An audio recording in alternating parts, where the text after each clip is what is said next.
আপনি আজকে থেকে 100 বছর আগে যদি যান, ইউরোপও আপনি কনজারভেটিভ ক্রিশ্চিয়ানিটি পাবেন। আমাদের এশিয়া এবং অন্যান্য দেশে আপনি কনজারভেটিভ মুসলিম প্র্যাকটিস পাবেন। কিন্তু আধুনিকতার মধ্যে মানুষ যখন আগানো শুরু করেছে, তখন সে বিভিন্নভাবে ধর্মকে চ্যালেঞ্জ করা শুরু করেছে। কিন্তু এই চ্যালেঞ্জের মধ্য দিয়ে সে এমন একটা জায়গায় আসছে যে তার মোরাল কনফ্লিক্ট অথবা মোরাল কোশ্চেন এটা রিজলভ হয় না, সেটার মধ্যে খাবি খাচ্ছে। তো আজকে আমাদের যেটা দায়িত্ব সেটি হচ্ছে যে আমাদের মোরাল আন্ডারস্ট্যান্ডিং এবং নৈতিকতার জন্য ওয়েস্টকে একসময় ধর্মের কাছে ফিরতে হবে এবং ইস্টকে তার ধর্মকে প্রিজার্ভ করতে হবে।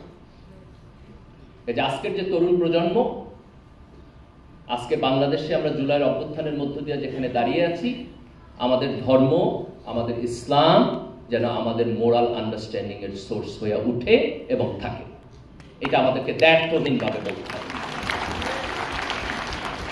কাজে আমরা যখন ইসলামী মূল্যবোধের কথা বলি, আমরা কিন্তু সাম্প্রদায়িকতার কথা বলি না। এটা দুই জিনিস। যেমন আমরা যখন ভারতীয় আধিপত্যবাদের বিরোধিতার কথা বলি, আমরা কিন্তু ভারতের বিরোধিতার কথা বলি না। ভারত আধিপত্যবাদ ছেড়ে দেখ, তাহলে তারা আমার বন্ধু। আমরা যখন আওয়ামী লীগের ফ্যাসিবাদের বিরোধিতা করি, আমরা কিন্তু আওয়ামী লীগের বিরোধিতা করি না। আওয়ামী লীগ যদি বাকশাল ছেড়ে দেয়, আওয়ামী লীগ যদি হাসিনার ফ্যাসিবাদ ছেড়ে দেয়, অথবা যারা বাকশাল করছে এবং যারা ফ্যাসিবাদ করছে তাদেরকে ছেড়ে দেয়, তাহলে আওয়ামী লীগকে আমাদের রাজনৈতিক ল্যান্ডস্কেপে আমাদের ওয়েলকাম জানাইতে কোনো প্রবলেম নাই। কিন্তু আপনি আবার বাকশাল নিয়ে আসবেন, আপনি আবার 16 বছরের ফ্যাসিবাদ নিয়ে আসবেন, আমার গণতান্ত্রিক স্পেসে তো তার জায়গা নেই।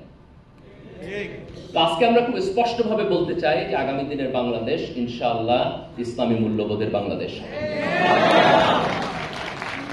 আগামী দিনের বাংলাদেশ ধর্মীয় মূল্যবোধের বাংলাদেশ হবে।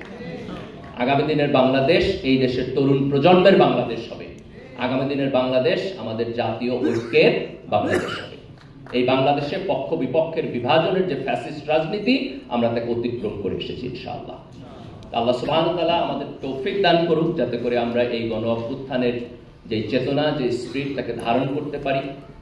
যারা শহীদ হয়েছেন, যারা রক্ত দিয়েছেন, আমরা যেন তাদের প্রতি সুবিচার করতে পারি এবং আগামী দিনে আমরা যেন এই দেশের শিক্ষা, এই দেশের রাজনীতি, এই দেশের সংস্কৃতি সবকিছুকে আমরা বদলে দিতে পারি ইনশাআল্লাহ। আল্লাহ সুবহানাহু ওয়া তাআলা আমাদের সেই তৌফিক দান করুক। আমিন। আসসালামু আলাইকুম ওয়া রাহমাতুল্লাহি ওয়া বারাকাতুহু।